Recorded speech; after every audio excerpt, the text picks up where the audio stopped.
আসসালামু আলাইকুম। সম্মানিত বন্ধু, প্রিয় ভাই বোন ও শ্রদ্ধাভাজন গুরুজন, সবাইকে জানাচ্ছি ম্যান ফর ম্যান ফোর্সের পক্ষ থেকে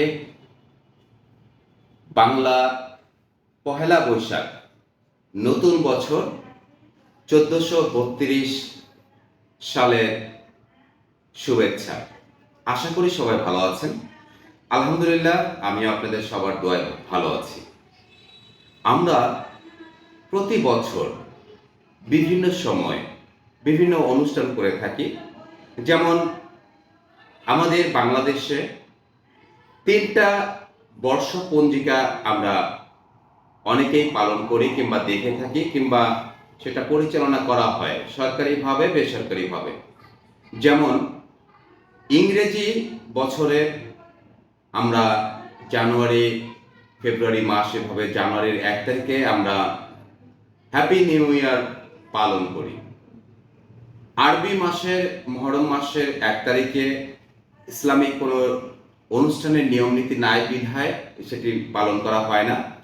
কিন্তু বাংলা পহেলা বৈশাখ, বৈশাখ, জ্যৈষ্ঠ, আষাঢ়, শ্রাবণ, ঠিক এভাবেই 12টি মাস আছে বাংলাদেশে ক্যালেন্ডারে। ইংরেজি, বাংলা, আরবি 3টাই কিন্তু উল্লেখ করা থাকে। তো সেই কারণেই আমরা বাংলাদেশি, আমরা বাঙালি। এই বাংলাদেশি আমরা অবশ্যই বাংলা ভাষা আমরা মেনে চলি কিংবা পালন করি। ঠিক তারই ধারাবাহিকতায় আজকে 1432 বাংলা সাল, আজকে পহেলা বৈশাখ। এই পহেলা বৈশাখ আমরা অবশ্যই অনেকেই পালন করে কিংবা পালন করা উচিত, মনে রাখা উচিত, স্মরণ করা উচিত, কিংবা বিভিন্ন কাগজে কলমে লেখার ক্ষেত্রেও আমরা সেটা লিখে থাকি। আমরা শুভেচ্ছা বাণী দিতে পারি, আমরা শুভেচ্ছা বাণী দিই, আমরা বিভিন্ন রকম শুভেচ্ছা জানাই, অভিনন্দন জানাই, স্মরণ করি। এটা অবশ্যই করা যায়। কিন্তু অনেকে আছে, আমাদের এই বাংলাদেশ ইসলাম কান্ট্রি, ইসলামিক দেশ, মুসলিম দেশ। এই মুসলিম দেশে মুসলিম নিয়ম কানুন কিংবা ইসলামিক কিছু নিয়ম কানুন অনুযায়ী Pohela Boishakh, happy new year, এই ধরনের দিনে আমরা যে অনুষ্ঠানগুলো করি, যেমন রং মাখামাখি, বিভিন্ন রকম শরীরের ট্যাটু আঁকা, উল্কি আঁকা, বিভিন্ন রকম গান বাজনা, বিভিন্ন রকম ঢোল ঢাল পিটানো, এই জিনিসগুলো অতিরঞ্জিত। এই জিনিসগুলো ইসলাম সাপোর্ট করে না। এবং মানবিক দৃষ্টিকোণ থেকে যদি আমি বলি, এটি কিন্তু আসলে ভালো কিছু নাই, ভালো কিছু পাওয়া যায় না। হ্যাঁ, আমরা আমাদের জায়গা থেকে আমরা অবশ্যই ভালো কিছু খাবো, ভালো কিছু আয়োজন করব। আমরা পরিবারকে নিয়ে ভালো একটি জায়গায় ঘুরতে যাব।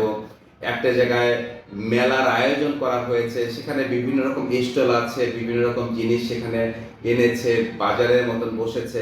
সেই সব দোকানে গিয়ে আমরা ভালো মন্দ কিনবো, আমাদের সন্তান, আমাদের স্ত্রী, মা বাবা সবাইকে নিয়ে যাব, ঘুরবো, ভালো মন্দ কিছু খাবো। ঠিক আছে, সেটা করা যায়।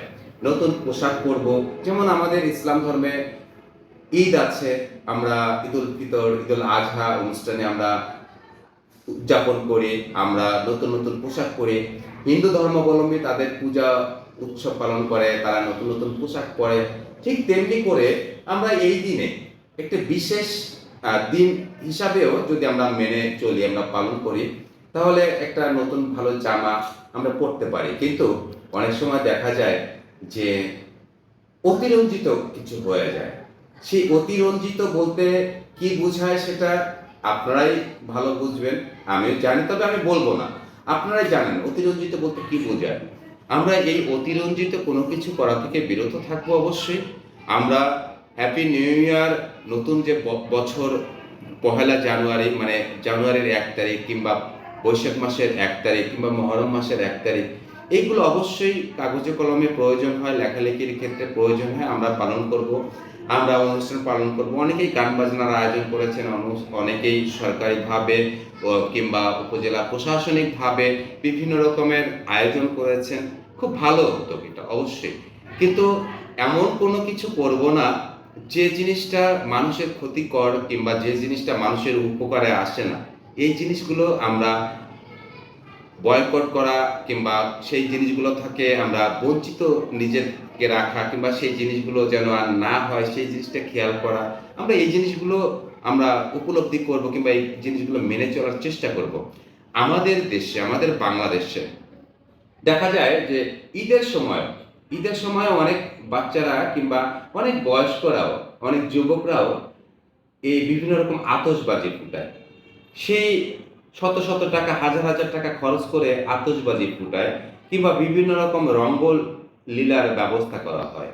তো সেই আয়োজন করে এই যে শত টাকা, হাজার টাকা খরচ না করে সেই টাকা দিয়ে যদি একজন অসহায়, দরিদ্র, সেবা বঞ্চিত, ক্ষুধার্ত মানুষকে যদি একবেলা খাবারের ব্যবস্থা করে দেই, তাহলে কিন্তু একটি মানুষের ক্ষুধা নিবারণ হয়।